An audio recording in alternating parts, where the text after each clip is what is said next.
Welcome back to the Driver's Lounge, guys. My name is Eric Johnson Jr., and for those who haven't seen our profile or the Spotify before, I try to do all things racing. I appreciate you guys coming across this, however it may be, on YouTube, Spotify, Instagram clips, or whatever it may, however you're seeing this. Appreciate you checking it out. I try to just basically use this podcast to cover everything we do in our racing world and give people a chance to know me better. And yeah, we've got a few episodes in so far, so I thought I'd just kind of pick up where we left off last. But yeah, make sure if you want to see any more of these, you subscribe, follow, whatever you can do on the platform you're seeing this on, so that when we do put more content out, you can be notified. So if you guys listened to the last podcast, I think we just pretty much wrapped up on kind of how we started all the way up to the very first kind of glimpse into us racing ARCA or possibly racing in ARCA, talking to Bill McAnally. And I apologize if it seems like it's kind of taken a while to get some of these videos out, or podcasts or whatever you want to refer to them. It's probably best to say podcasts. Still trying to get my head around or get myself used to that and use the right vocabulary. But if it seems like there's kind of an inconsistent schedule on this. It's pretty much because I try to just fit these episodes in when it makes the most sense for us, and that's why I don't want to really have like a set schedule just yet. To start off, I thought it'd be better to just kind of let the episodes naturally happen as our schedule develops and we get through races, because eventually I just want this to be used as a place where I can, talk about my feelings going into a race, after a race, and other stuff, just discussing our thoughts on what we're doing in racing. And so I don't want to force anything. I think this is a fun outlet to just kind of elaborate on everything, like I've said in the past, and hopefully you guys are enjoying that. So, I kind of wanted to go backwards to discussing where we ended the last episode, because I kind of had to cut it off on a time limit, and I'm going to try to keep these around an hour, like I've mentioned. But if anyone's listened to our last episode, and I'd suggest stopping and doing so if you haven't.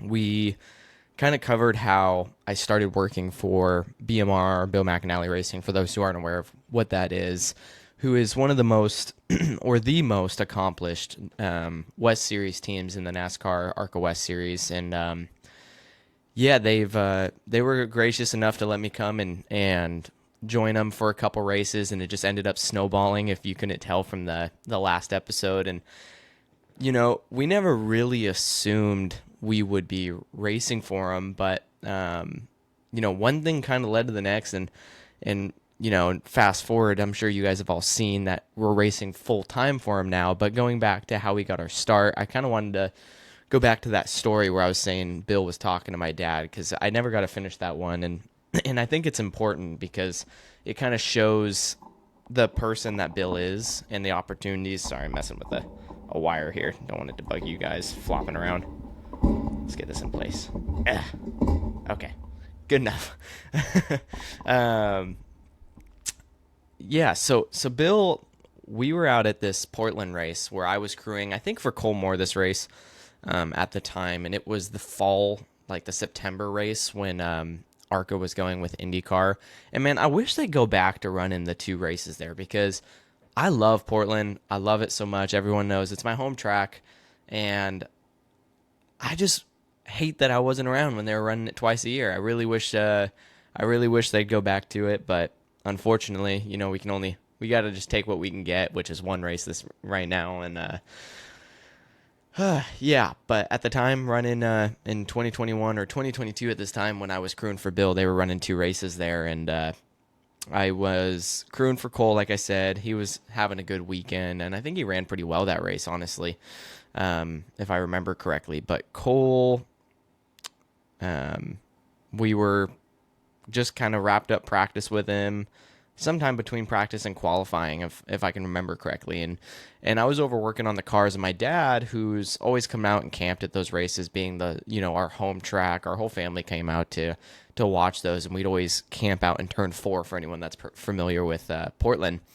We'd camp out there with the campers and throw our RV up on the fence side and watch the IndyCar weekend. Well, my dad would come down and check things out, because obviously crewing for a NASCAR team, he wants to come see what it's about. He's just as big of a NASCAR fan as I was, and he came down there to just see things for himself, and I've tried to show him as much as I can, but I can't get him the access that I have, of course. It's kind of limited, so this was a great chance for him to do that, given the way Portland doesn't really cut any of the garages off at the time for ARCA. They were on the fan side instead of in the middle of the track, so it worked out well. And he was over there kind of looking around at things, and Bill caught a glimpse of him, and he knew who my dad was just because I had introduced him before when we were there at another Portland race. And I don't know exactly who started the conversation, my dad or Bill, but I know that they got to talking about, what we're doing in racing. And so Bill asked my dad, he said, what are you guys doing in next year? And my dad told him probably just running late models. We picked up a late model and ran it that season, but wanted to keep doing it, and we thought that was probably the best direction to go, just given what we had saw. And Bill said, well, is the kid just going to do that forever, or where does he want to go? And my dad said, well, we want to race for, somebody like you someday, Bill. And this is all something I've kind of pieced together listening to my dad tell me this story over and over again, because at the time, keep in mind, I was working on the car right behind him, and I think I was throwing it up on jack stands, getting ready to go through it before we went out to qualify, because I think we had kind of some downtime between practice and qualifying that weekend. It was either that or right before the race, either way. Yeah, they were kind of talking behind me, and I could hear what they were saying a little bit, and I just tried to keep focused, because being the topic of conversation, from what I could tell, I didn't want to look like I was slouching. So I just tried to keep working, and anyways, my dad told me, basically, Bill said, hey, well, why don't you just come race for us if, we're trying to fill a spot, and if he really wants to do this, I'd love to help this kid out, because we've seen him and watched him, pretty closely. And obviously, up to now, he'd kind of shown that, or I guess I'd shown that I was really passionate about the sport, and that was not intentional. I just loved what I was doing and had the opportunity to do. And I was just a kid in a candy store, really, when I was working with BMR. But yeah, Bill basically said, why don't you come race for us? And my dad just said, Bill, we can't do that. It just costs way too much money, and we don't come from a background where we got a lot of funding of sponsors, or however you may, see drivers nowadays getting fully funded. We just didn't have that. And that's okay. Those people that do, of course, I would take that if I could, but a lot of people look at drivers like that and just think they have it easy, which in a way they do, right? But it's not their fault, and they take full advantage of it. So I'm all for it if you have somebody who's fully funded, as long as they're taking advantage of it. A great example, I think it would be Jesse Love. Now, from what I've seen and what I've heard, Toyota, well, and now he's switched to Chevy, but at the time, Toyota was really backing his program with Napa, and they weren't putting much out of their pocket as far as I'm aware of. And that was a great example of it, because he went out there and won 2 championships, now has worked his way all the way up to the Xfinity Series. I mean, the kid has earned everything he has, but it definitely helped that he had that backing. And that's kind of the point we tried to make to Bill, was we really enjoy working with you, but we didn't come from that background, and we had no way of really putting that funding together. But he said, obviously you're running late models, which isn't cheap, so put together a budget, let me know how much you can afford to do in a season, and just come back and we'll kind of go over it. And that was so cool to have Bill be willing to do that, because, he was just going out on a limb to say, we really want to help this kid. And when my dad told me that, it honestly took me a while to get my head wrapped around it, because I didn't know why Bill would want to do this over anyone else. I mean, there is literal hundreds of drivers that can pay to go run this series at the expense that it costs, and to come to somebody who he knew was underfunded and put that extra effort in to say, hey, what are you guys doing? That at the time kind of confused me, but now it really shows who Bill is. He's a businessman and has to make money. But people ask me all the time, what's it like racing for Bill? Well, that right there should show and say a lot, because Bill McAnally is a great businessman, has obviously kept, Napa as a partner for 30 plus years, and and has been a super successful team owner. And you can't do that without being a smart, business-minded person. But he also has these moments where he goes out of his way to help somebody, and in this case, help us. And something like that made me so, so devoted to solely want to race for Bill. And that's, we've had conversations through time with a couple other teams, just as we've come through the garage and talked to guys. And honestly, I can say I never fully considered leaving BMR or ever racing for anyone other than BMR once we got to this level, just because the fact that it felt like home in a way that like you had somebody there. And over time we met more of these people, but at the time we had Bill there who had shown, that he thinks of us more as just income and an opportunity to make money. That was a really cool moment. And so anyone that has wondered what's it like or what's Bill like, that's a great example of it right there, is him showing that he wanted us to come race for him and was willing to work with us. So we went home and we put together everything that we possibly could and pulled every string. And of course, this was over months and months of trying to figure out what we can do. But we came back to Bill probably, I'd say, end of October of 2022 and just threw the number at him. And we really did not expect to be able to do much with what we could do. And I can't obviously publicly say numbers, but it was, in the late model world, it was a good amount of money. We were very comfortable, and I don't want to make it sound like we were, scrounging for every penny and racing on other people's takeoffs and stuff. But at the same time, we weren't one of those guys showing up in a stacker hauler and running 4 sets of tires a weekend and having a full crew. It's just my dad, my grandpa, and I, and whatever help we could find. And we were just doing the best with what we could. And so when we came to build this number figure, we thought maybe 1 or 2 races, really. And for Bill to come back and say, hey, let's see if we can get this kid's feet wet in a little bit of everything. He said, with the number that you say, I think I could probably stretch 4 races for you guys. And that right there was so mind-blowing to me because, again, everything that I heard, the money that we put up was only going to be enough for 1, maybe 2 races. And that was a lot of money to us. It was a big deal. And to somebody like him, that might not be a lot in comparison to what other drivers have brought, but for him to take the time to be like, let me see what I can do with this, stretch you guys as much as I can with this money, and to put a 4-race deal together for us was incredible. And that's exactly what he did. At the time, nobody knew, but we worked on months of kind of going back and forth on this contract to figure out what conditional things we had to do to make this work. And I'll get to that later in this podcast, but we had to do a lot to make it work, because Bill couldn't do it for free. And of course he's a business. And like I've mentioned, he's a great businessman, and a great business mind. And he was willing to do things out of the normal to make this work for us. And again, I will always tell people how grateful I am for that, because I've never heard of team owners doing that. And I don't know if that's a regular thing, and I just haven't worked with enough people to know it yet, but still, it doesn't, I still have to say like how important it was to me and how grateful I am for Bill to take that kind of risk on us. And because he didn't know what kind of driver I was. He didn't know me personally. He just saw the passion. And, from what I've been told, he told my dad, he's like, the kid reminds me of me when I was young. He didn't have much, but he did everything with what he had. And he just wanted to help us. And that meant the world. And it gave me a lot of confidence, not as a driver, but just as a person in the sport, kind of telling me like maybe I do belong.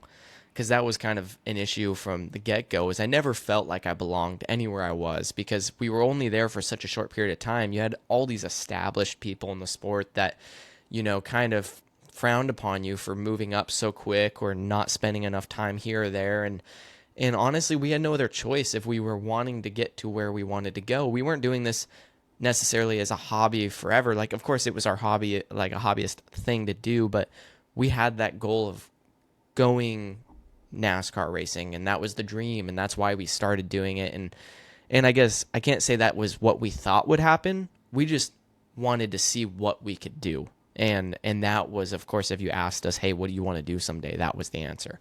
And so Bill, we took, like I said, a couple months to do this, and basically what it came down to was to save money. He couldn't afford with what we could do to pay somebody to build our cars. So he said, "Look, I can get you 4 races, and we'll kind of get you a little bit of everything, some road courses, which he thought I was crazy for. When we told him the first races we wanted to do were road courses, he said, "Why the hell would you want to do that?" And we told him, "Bill, look, we can't afford the best equipment and all this, but I'd clearly at the time spent a good year or so developing as much as I could on the road courses. And we said, if we're going to gamble on ourselves, we're going to go all in. And in order to do that, for anyone that's not super in the wraps with NASCAR, road courses kind of have this, I don't know what the best word is, but I'm just going to say they kind of got this idea around them or concept around them where the road courses, when you put a driver out there, it's more based on the driver than it is the car, versus an oval, a lot more of it's based on the car over the driver. And a driver can really, in either discipline, make a great car even better. But in most cases, a great driver can't make a bad car good on an oval, versus a good driver on a road course could make a bad car, pretty decent, and because it was more driver based. And so we explained that to Bill. We said, look, if we're going to gamble on ourselves, we want to go all in. We want to put this kid in a spot where when it comes down to it, equipment against equipment, we don't want that to be a factor. We want it to be driver against driver, because we're going to go on, full bet on ourselves, and we want to see what I can do against these guys. So we put ourselves in the spot to have our first 2 races on road courses, then run Evergreen after that to get a big oval, and then Roseville on a shorter oval to get a little bit of everything, just to kind of get our feet wet, like I said. And that was the whole premises of doing this, was to see in all the different things that series could offer as far as tracks and sizes and all that, how we'd hold up. Because at this point, we could guess and tell people our results in other cars and stuff, but there was really no way to tell unless we just got out there and competed against these guys. So Bill said, okay, the only way we can really do this, like I said, is he couldn't afford to have his employees put the cars together, because we just didn't have the money, and that costs a lot. So he said, look, if you want to do this 4 races, you're going to have to come down here and put these cars together yourself. He said, you probably have to find your own crew and your own spotter and do all the travel yourself. I can't afford to pay all the costs, hotels and flights with that, and he said, we can help get you the people that you need, but we can't organize all this for you. It's just too much money. And with what we had, if we wanted to run those 4 races, we just had to say, okay. So we just said, okay to everything, every condition that came our way. And basically what it come down to is me, my friend Chuck Jones at the time, who became my crew chief. We ended up going down there 10 times throughout the year, that was contracted in to work on these cars for a week at a time and build them. And we did it on the best budget we could, driving down every time instead of flying. And I think in 2023, I made, if you just count one way, because that's pretty much a 10-hour drive one way, I made 24 10-hour one-way drives last year to work on race cars in some sort of way, whether it was at BMR or down in California working on cars at races or whatever. 24 10-hour drives. So that was a lot of driving last year, and that's separate from all the other racing we did. It was a lot of driving, but we had no choice. This was like the one chance, and the way my dad put it, I think he put it best, is this may not be the perfect situation. We may not have all the money we need, and we're just stretching ourselves as thin as we can go, but you don't know when you're going to, if or when you're going to ever get another one of these opportunities to do something like this. So we're going to take it, and we're going to do whatever we have to make it work. And that's just exactly what we did. So start of the year, we announced our deal, and I was shocked. We got a lot of support. I was honestly, if I'm going to tell you the truth, especially from the people in the Northwest, I expected to hear more negativity than positivity. And I don't mean anything against the people out here in the Northwest as far as the racing community goes. I just thought I had seen enough with them working around the group that somebody like me who's young and in a way inexperienced announcing that they're going to jump up and go to that next level before, a lot of people that probably also deserve that opportunity did. I thought I would hear a lot of like, oh, why would they do this kid when they could take another one of these kids from out here? Or why is he making that jump? He's not ready, blah, blah, blah. And really all we heard was, man, we just hope you go out there and surprise everyone and, good luck. And that was huge, personally for my confidence, just knowing we had a lot of people behind us and had the support, that made me kind of feel like, okay, maybe if other people believe like this is something we should be doing, that I need to believe this too and get into that mindset. And it took a while for me to get there. I mean, I say all the time to people, like, I kind of have this imposter syndrome going because I've never felt like we deserve to be where we're at, but we're there and we have to play the part. So you almost feel like you're playing imposter, trying to fit in and do everything you think you're supposed to do, but you haven't been there long enough to know if it's what you're supposed to do. And so that's just kind of how we rolled with it. Fake it till you make it, baby.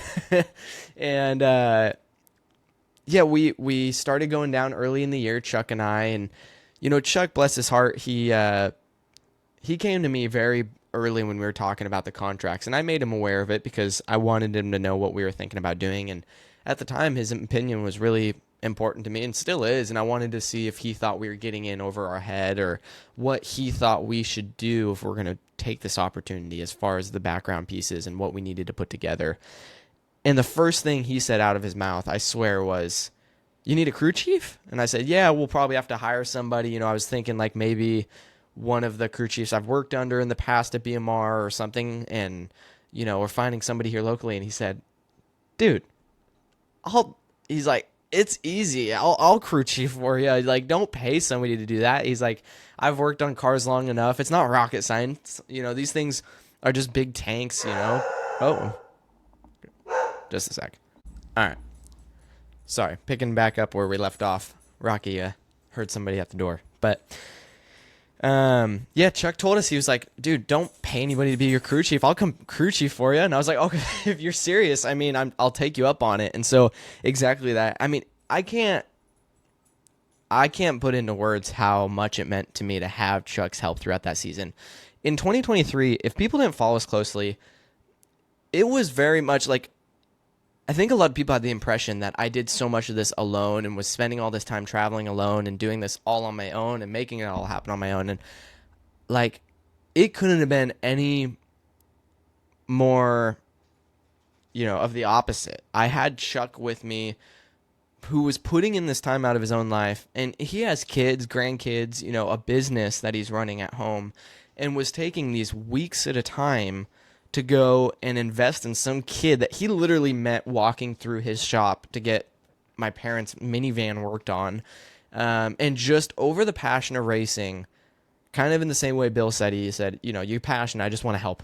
And that meant, again, so much to see from somebody. And again, it put that confidence in me. Like, I'm seeing all these people say that what they're seeing is what they want to see out of somebody that should be in this position, and they want to help, and it just gave me a little bit of that sense of belonging, and that I had that reason, or should be where I was at. And so we went down there and worked on these cars and made as much progress as we could every time we were there, and we literally had to do it from the ground up. I mean, when we went down there to BMR for the first time, all right, well, I apologize if it seems like I keep stopping. I'm going to just be transparent with you guys. I have my notes, and I try to follow these notes that I have for the podcast. And sometimes, like our last episode, I felt like it was a good hit. Like, I felt like everything rolled well. And this one seems to be a little bit more rambling on. But I'm just going to keep going with it because I want you guys to see kind of the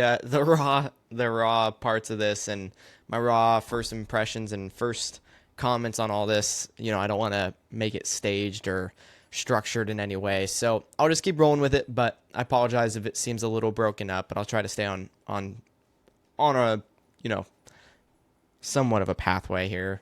Stick to a little bit of a script. That way we get through this all the way in one episode.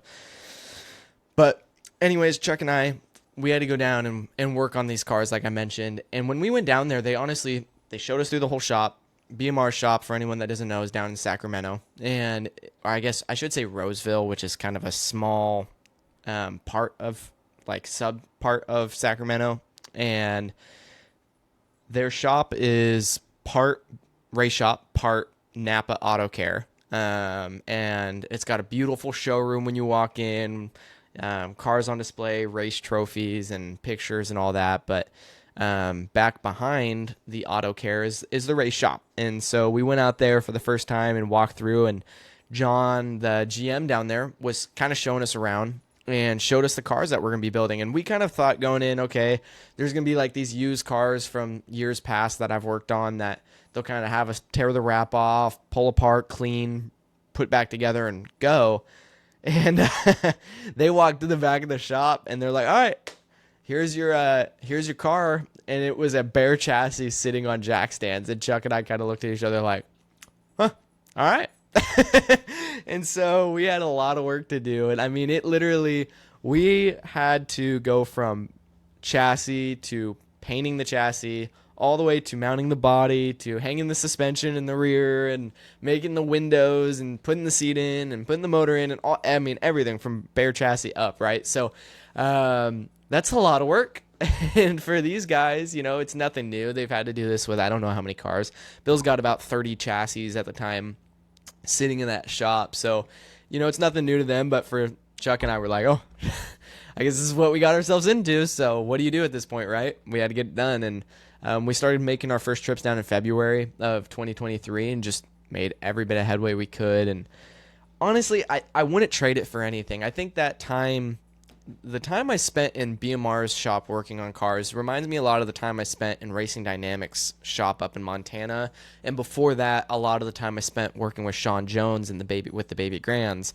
And I think there's kind of an important message there. You know, working and building your own cars, or working on and building your own cars, for somebody who walks into a series with such little knowledge as I had at the time on these cars, I don't think there is a better way to educate yourself on a class of car and what it really, you know, is made of, you know, other than taking the time to just go through one. And so same way that we did with our late model, we started with this chassis and just built up, and our late model is a little more complete than the ARCA cars ever were, but still, it just, that time I got to spend at BMR asking all the dumb questions, so I thought, you know, and asking, you know, everything that I can think of. I learned so much, and it was labor intensive. I mean, there was a lot of days where, I'm not going to lie, I was down there and a lot of people would say, man, I would just kill to be in a shop like that, you know, working.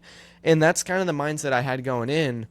But when you go down and you start working at these shops with these crew guys day after day, crawling around on these concrete floors, you start to realize what they go through. And I mean, I think it's important to put an emphasis on that. These guys are not just lollygagging their way through their jobs, working on race cars and drinking beers. No, it is a strict 8 to 5, and a lot, you know, pretty often they're working past 5 o'clock to get these cars done, putting in just hard sweat and tears and just all the effort you can imagine to get these things done for drivers. And a lot of the times the drivers don't even see that effort because they don't go to the shop. They just go straight to the track. And so for me to go down there and work side by side with these crewmen and with John and Frodo and with you know, and Frodo, I love the nickname, but yeah, working with Frodo and everyone else that we ran into down there, working with Evan, their fabricator that's down there now, and Joe and Kylie, who ended up crewing for us. All these great people, along with all the people on the auto care side that we met and started building these relationships with. It gave me a great idea of what these crew members were going through on a weekly basis. And I think that was just so important as a driver, not only to educate myself on the cars, but to build that respect for the crew and hear everything from their perspective, because at the end of the day, that's who I'm working with. When I go to the track, those are the guys I'm getting feedback from. Those are the guys that can make or break a race day for me when something goes wrong. Those are the guys that if they're not on your side and pulling for you, any little bit of just kind of any moment where they decide you're not worth the effort can be the moment of, you having a great weekend to you having a weekend you wish you could forget. And it was just such an eye-opening experience to go down there and work with them. So I'm glad I did. And a lot of people say, I'm surprised you did it that way. But like I said in the beginning of this podcast, we had no other choice at the time. We had to make it work. And when Bill told us this was the only way we could, okay, see you there. It's just what you do. And I can't, I try to tell people that all the time. There is no clear pathway to the top of motorsports. As far as I'm aware, nobody has a step-by-step guide on how to go from high school student to NASCAR driver for, with 100% certainty. There just is no such thing. And you have to take every opportunity you get. And the minute I feel like you start pick and choosing your opportunities, and thinking that you're above something, I think that's the moment you just decided you're not going to make it, because I don't think you want it bad enough if you're not willing to do anything it takes. And, a great story that I can think that kind of goes along with that is when we started racing with Chuck Donnelly in the 24 Hours of Lemons. And Chuck Donnelly, again, like I've emphasized in past episodes, is one of the greatest humans I've ever met on this planet. But we heard a lot of people kind of like saying, why would you go race in a series like that? And 24 Hours Lemons kind of has this, I'm not saying this like, they're not aware of it. They brand themselves this way as they're an entry level series for racers. Anyone with any level of experience can get in a car and go out there as long as you have a driver's license and enter before the race. And it is a place for people to go out and run cheap, beat up lemons. And a lot of people, when I announced that we were going to go run in these races, were asking me, why in the world would you go spend time at those events, and it makes you look like you're, less than, the level you're at, and blah, blah, blah. And I just told those people, I said, I'm a race car driver. All I want to do is drive something with 4 tires and a steering wheel. I don't care what it is, what series it is. I'm going to take every chance I get to drive one of these cars. And so when somebody's saying, hey, will you come race with us as a 4th member on our team? Are you kidding me? Why in the world would I say no to that? And I think that was hard for some people to wrap their head around. But at the end of the day, if I wanted to get somewhere in racing, I was not in a position to pick and choose my opportunities. And I never knew what one could lead to. So, of course, I wasn't going to turn this down. And same thing working in the shop. Of course, I wasn't going to say, oh, no, I'm not willing to go work on these race cars if that's what it took to get in one. You know what I mean?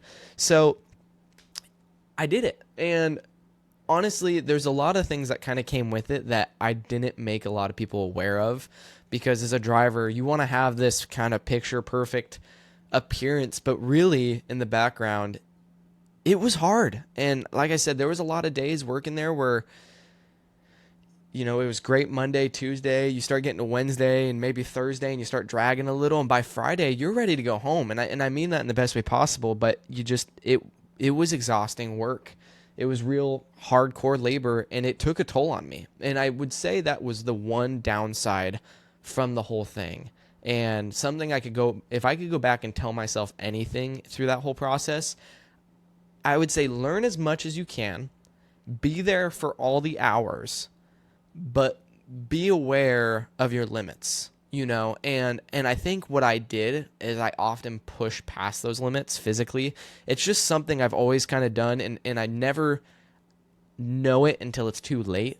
And I would do this when I was working for Travis and at Racing Dynamics, and I'd do this when I was working on my own baby grand, pushing around in my shop, and then did this down working for BMR, where unfortunately my body would start to feel it. And again, I didn't vocalize this because you want to have that picture perfect driver image and don't want people to think you're weak or that you have any kind of problems. But elaborating to you guys, I wanted you to know that this wasn't a perfect process. There was a lot of days where I would go home, or not go home, I'd go to the hotel after working at the shop, sit in that bed and I couldn't move. I mean, my body hurt so, so bad.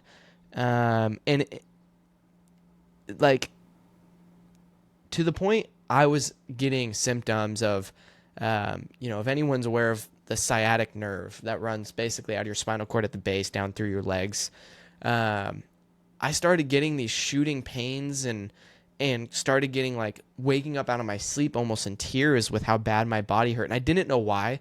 I just thought like I just kind of overworked myself and my body's sore.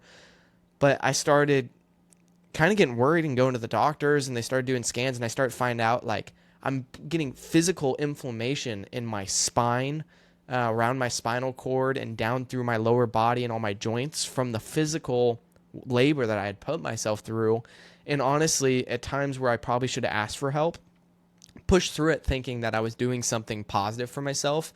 And maybe sure, it did look like that to people and helped me a little bit, but what it put my body through, I started to feel. And I would say for 3/4 of the year last year, I probably spent 3 or 4 days a week dealing with these symptoms silently and on my own, because I didn't want people to be aware of what I was going through, just again to not hurt that image. But your body can only take so much. And somebody like me, I mean, if you're watching the video form of this, you could see I'm not a big guy.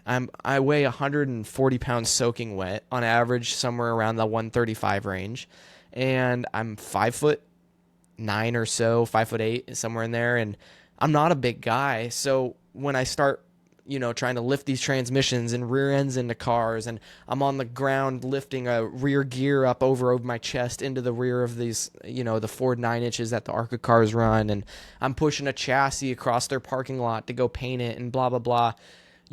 What's normal for these big guys working in the shop is a lot to put somebody my size through.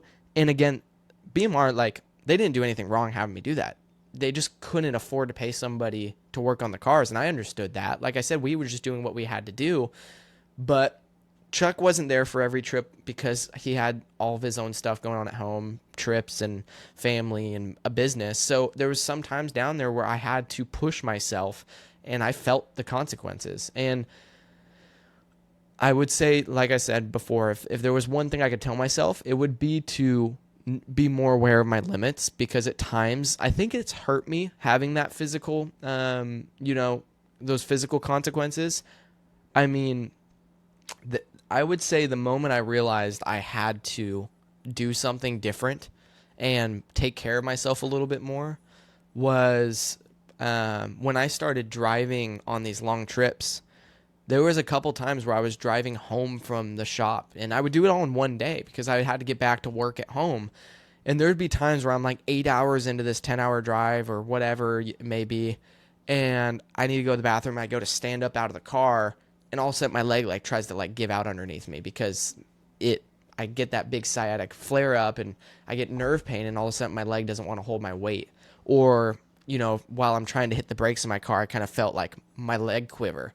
And I thought, man, if that ever happens in a race car, like, I'm putting myself in a bad spot. And that's where I realized I had to take this, like, seriously. Because while I had to do everything I could to benefit myself, to give myself opportunity, if I just overworked myself to the point that when the chance came for me to get in a car, I was so physically destroyed I couldn't make the most of it, then why the heck was I even doing it? That's the way I saw it. So I had to back myself up, and I started listening to my body, trying to do, I did everything I could. Physical therapy, chiropractic care, acupuncture, vitamin supplements, dietary changes, stretching. I was working out at the shop after, like, working at the shop to try to get that movement going and that stretching. But it took that physical effort to pay attention to my body and realize, like, hey, I need to kind of back things up to get that back in check. But I just kind of wanted to tell you guys about that because that's something that most people would never even know following us on social media. Because, of course, I'm not going to come out there and talk about it. All we were talking about is how grateful we were for the opportunity to be down there working. And I just wanted to make it clear that, everything comes with a pro and con. And for anyone listening to this, wondering how you can get your start or what you need to do, the whole reason of me telling that story is I'm not trying to scare anyone or, get pity or anything. But what I'm trying to say is if you're going to take the proper steps, quote unquote, proper steps to get to the top of anything, whether it's racing, another sport, or a business, there is going to be sacrifices. And there is going to be days where you are beat up, don't want to get out of bed, and you just got to remember that that is part of the process and an essential part of the process. I have never heard of somebody perfectly just going to the top without any problems. And I'm not saying we're at the top, but what I'm saying is to get to where we are now, even at this point, it has come with plenty of sacrifices, and just the time alone that it takes to invest in it is a sacrifice in itself. So I just wanted to emphasize that anyone listening, wondering, that is interested in doing the same thing that we are today, don't be scared or thrown off the first time you meet, an issue or have struggles, because it is so part of the process. And like I said, an essential part to humble you, to teach you, to craft you into somebody who is mentally tough, so that when you get on the racetrack, you don't break easy. And that was what I think paid off for me, is all those experiences working with those guys. Not only did we build the chemistry to where they were on our side when we were working at the shop, and then when we got to the track, they wanted to see the best for me, but it gave me that mental toughness that I honestly probably needed. Growing up, I was a very fortunate kid. Everyone has their own problems. Excuse me. Everyone has their own problems, and I don't want to take away from that, but I had it pretty good growing up, and I think those kind of experiences where I'm on my own and having to test my own limits was a big piece in making me who I am today. Even if it was just in the last couple years, I think it has really sped up the maturing process and the thought process that I operate on today, for everything that I do. And I've learned a lot of valuable lessons from it. So in the end, I was so glad that we did what we did, to make last year work.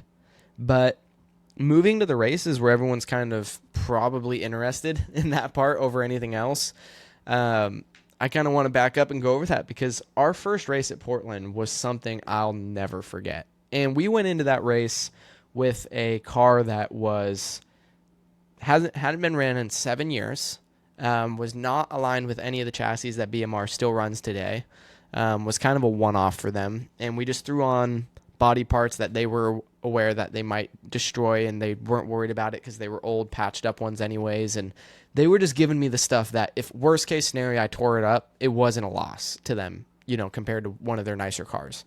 And don't get me wrong, they gave me, a lot of their time and educated me on it. But the piece that we were given, they made it very clear to us, is not the piece that we would get if we were like one of these full-time gig drivers that are doing the full arrive and drive deal. And that's just the way it was. Bill, again, couldn't afford on what we were paying to give us that. And that made total sense. We knew what we were getting into. And I had, again, a lot of people say, why would you even put yourself in that spot? But when that's the best you can do, that's the best you can do.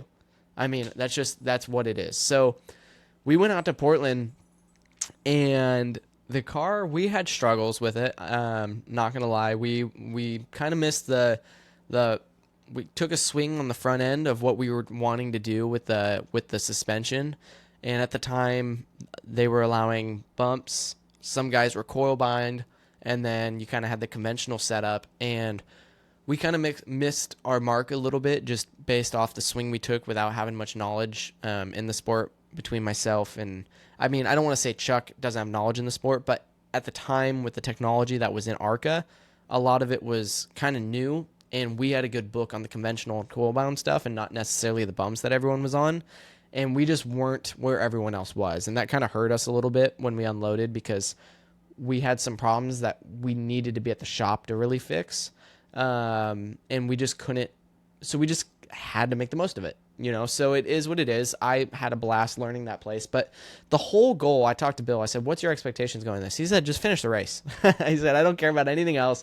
Just finish the race. And so I remember climbing in for practice, and I called my parents beforehand, and I just said, here we go. And they were down there in turn 4 with everyone watching, and I just didn't know what to think besides like, this is this is it. This is happening. This is the moment I'm gonna remember forever, climbing in that car, and I probably will.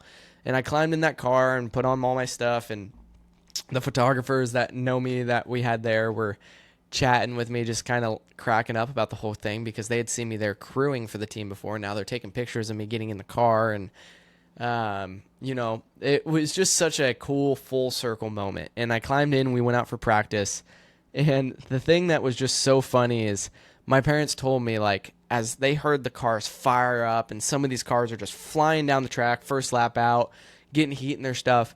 They see this car coming. They recognize the paint scheme. They're like, oh, God, here he is coming down the track, and they see my car. And all of a sudden, this big, burly, loud race car that they know I'm inside of comes by them. And when you see a race car, you almost forget there's a human in there because you see the number, the scheme, and you pick the car out for that and not the driver inside of them, really.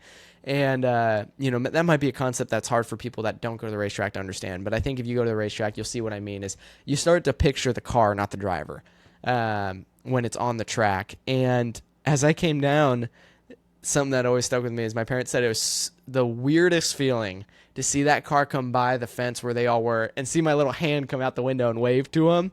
And they just had that, like, what did we just get ourselves into moment where they have this kid strapped into this machine for the first time in his career with all these other, we had JGR equipment out there, Stuart Haas equipment out there, and here comes little Eric Jr. in his car that he just put together, waving out the window, and drop a gear and go. We know that's what we did, and we went for it, and out of, like, I don't know, 30 cars or whatever, practice somewhere in, like, the top 20, and I think we went out and found a lot of speed in qualifying because in practice, we were thinking, okay, we got to go out there and get as much laps as we could.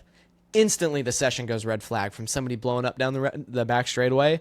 We had maybe 5 laps in practice, 5 partial speed laps to get any knowledge I could before qualifying. So we literally picked up like a second in qualifying just because I just went harder. I literally didn't even have the chance to get up to speed in practice because we thought we were going to have like an hour, and it got cut down to like 15 minutes.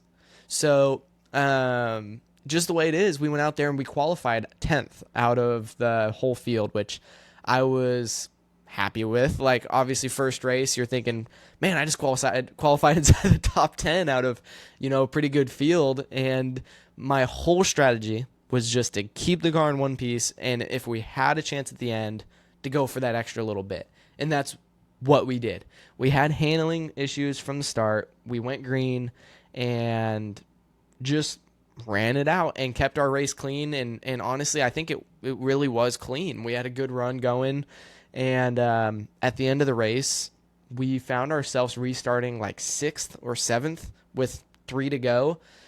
And we went down into turn 7, which is the right-hander onto the back straightaway. And for anyone that's not super familiar with Portland, this corner is kind of the last slow passing zone before the long straightaway leading back to the start-finish line. And in my head, going into that, I saw this hole that was like 4th place. And I thought, if I don't go for this now, I'm probably not going to get the chance to go for it later because we're coming down to like the white flag, which is the last lap. And I threw the car down into that hole as hard as I could on the binders, as hard as possible. The car is light. And I don't know if somebody kind of just nudged me from behind. Talking to my teammate Tanner at the time, it wasn't clear if somebody did or not, but whatever happened, that car went. And I just remember going in hard, and then I just felt it go. And once it slipped, I just put my foot to the floor and just finished it out. Got it going, grabbed a gear, and took off, never stopped moving. But unfortunately, that spin into 7 cost us enough spots to fall back to 10th. And I think we really were like 12th, but coming to the start-finish line, the 2 leaders wrecked and pushed each other off the track, and we ended up passing them and finishing 10th. But, at the end of the day, went for the opportunity. That was the goal. I told myself when the chance was there, go for it. And I did. It didn't work out. but still finished where I qualified. Car wasn't damaged. I mean, I wasn't going to hang my head over it. I mean, it hurt.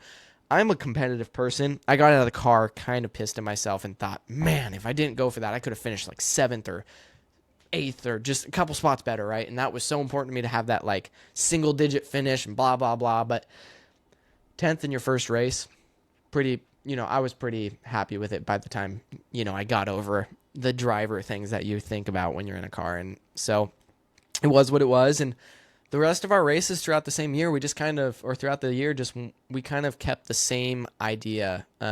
We just went into them, finished the race, take what you can at the end. And Sonoma, we were just puttering, man. I mean, we were literally just pacing, minding our own business. And we went down there, qualified. We qualified, I think, 16th. The 16 car qualified 18th in a 30-something car field with cup drivers. We took the green. And at the halfway point, I was passing for 10th when a transmission let go on us. And that was tough because I mentioned in the past how important Sonoma was to my family with my grandma's history and all that. And that was the full circle moment because we went to Sonoma first time in a NASCAR car. And that was the moment where my grandma asked, for me to keep her around until, and she said, keep me around because I want to go, take me for a lap around Sonoma because I want to go for a lap around Sonoma when she passed and asked me to keep some of her ashes in a necklace in the car, or I guess at least find a way to keep a piece of her in the car, and that's the way we did it. For anyone that hasn't listened to our last episode, and so it was this very deep personal experience going to Sonoma, and I was motivated to all hell to get a good finish. And at the halfway point, we're cracking the top 10 on track. The guy that we were following the whole race, who's now actually my teammate, Jack Wood, I believe finished 4th.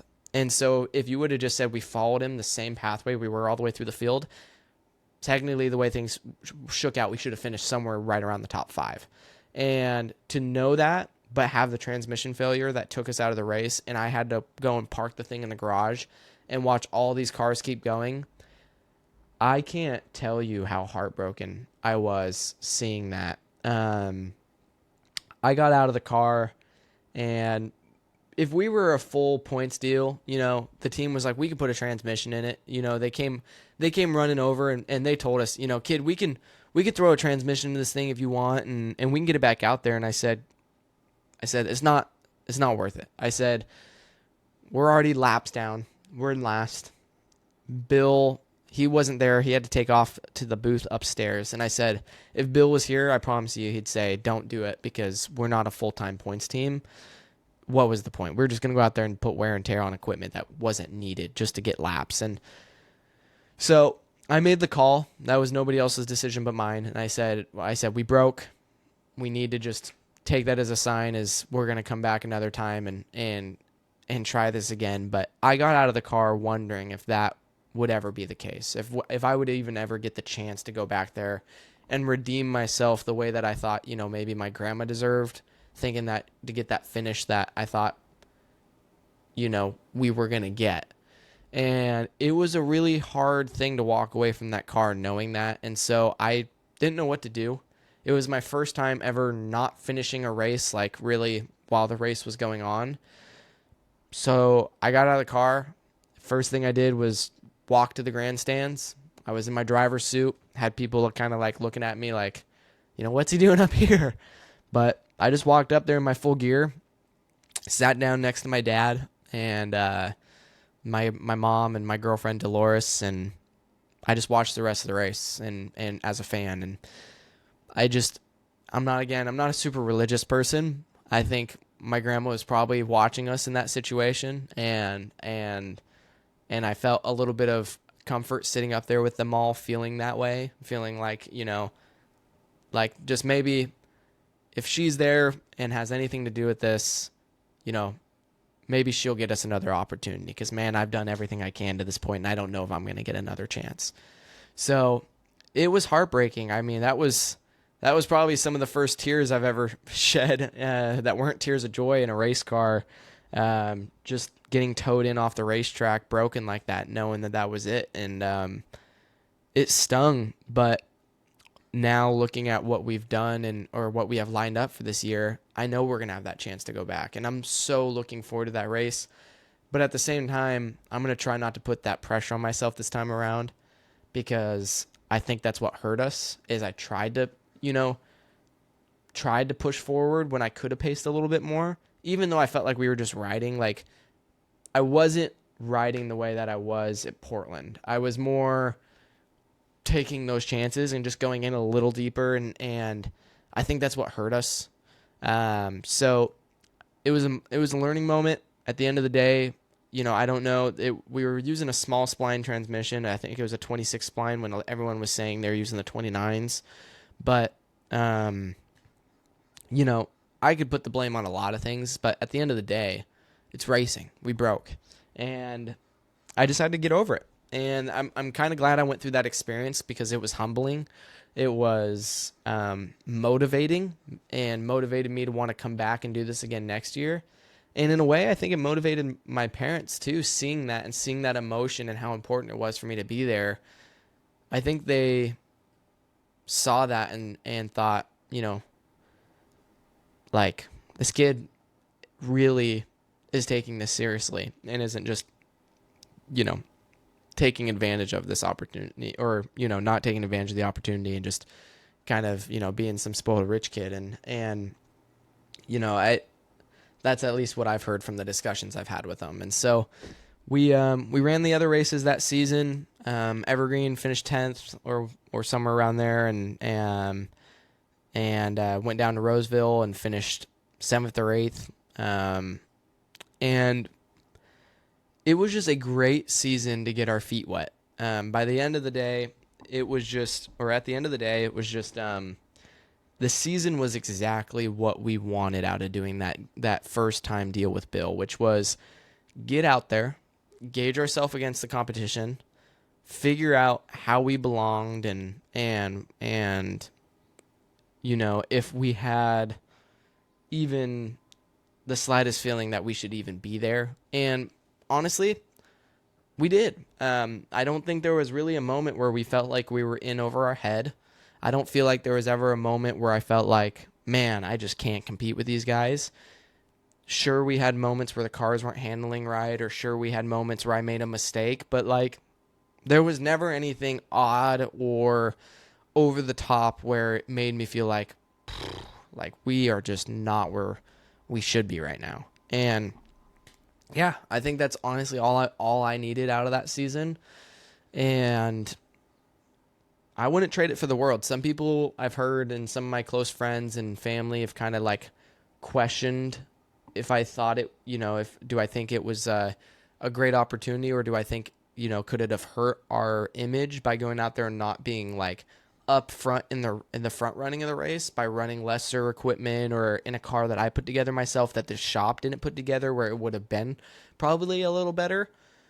But no, I think that was something that it was an experience that I got to go through that most drivers probably never do, at least to my knowledge, that will come to pay off as the years go on, whether it's working with these people or having that mental toughness that I didn't have before. Just so many things happened where I felt by the end of the season proud of what we did. And at the end of the day, I think that's all that's important, is that I can look back and be proud of it, and glad that I had the opportunities we did, because most people wouldn't even get the chance to get in one of those cars. And that's just the way it is. That's just the truth. Out of all these thousands of drivers racing across the country, there's only 40 people on the top level of the sport, and probably only another 100 beneath them in the NASCAR ranks that even have a chance of getting there. And so when you start talking about the percentage of people that go from short track racing up to the NASCAR levels, if that's something they're interested in, not saying everyone is, it's not a big number. So just to have the opportunity, even if I didn't know I was going to have another chance to do that, I felt grateful for it, still do, never will change. I loved every minute of it. Even in the hard times, I think looking back on it, it was exactly what I needed. And sure, again, I learned lessons on my limits, But that's what it takes sometimes. You got to go push the limit to figure out where the limit is. And yeah, no, I was grateful for it. And along the way, I met a ton of fantastic people through BMR, through being down in that area, being in the ARCA garage, and even off the track. Last year, for people that follow me really closely or know me personally, that I met my girlfriend in 2023 at the beginning of the season, and her and I go way back. We've known each other for 10 years, went to middle school together. But for everything to kind of form right at the start of that season, I personally think everything happens for a reason. That's always been the mindset that I have. I try to treat the race in Sonoma that way, knowing that everything happens for a reason. But I think people were put in my life for a certain reason, and same goes for my girlfriend. When I came across her at the time that I did, it was very random. It was very spontaneous, and she has been there every step of the way since. And I'm very lucky for it. I'm very lucky to find people like her and like some of the great friends that I've met through racing, like Chuck, to have these people backing me, supporting me, and pushing me through those times that are hard. Because if I'm being honest, there was a lot of days where if I didn't have one of them pushing on me, I probably wouldn't have got off my butt and made something happen. And that just goes to show you can't do this alone. I couldn't have done it alone, and I didn't do it alone. And I just hope people know that. And I think that it's human. It's human to have those times where, you have those tougher moments and wonder if you're good enough, wonder if you should do it anymore, wonder if it's worth it. But when you have a hardcore group like that supporting you and knowing you're the person you are and what you have been working for, they're going to push you in those hard times when it really matters, I think. And, man, I'll tell you, I'm lucky I had it, because there was days I definitely needed it.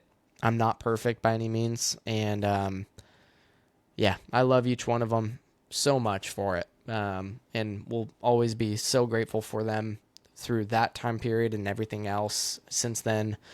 But that was our 2023 season. It was kind of it was spontaneous the way that Bill kind of, came to us and said, let's do this. And we jumped on it, made the most of it, got what we think we should have out of it. Sure, things could have went better.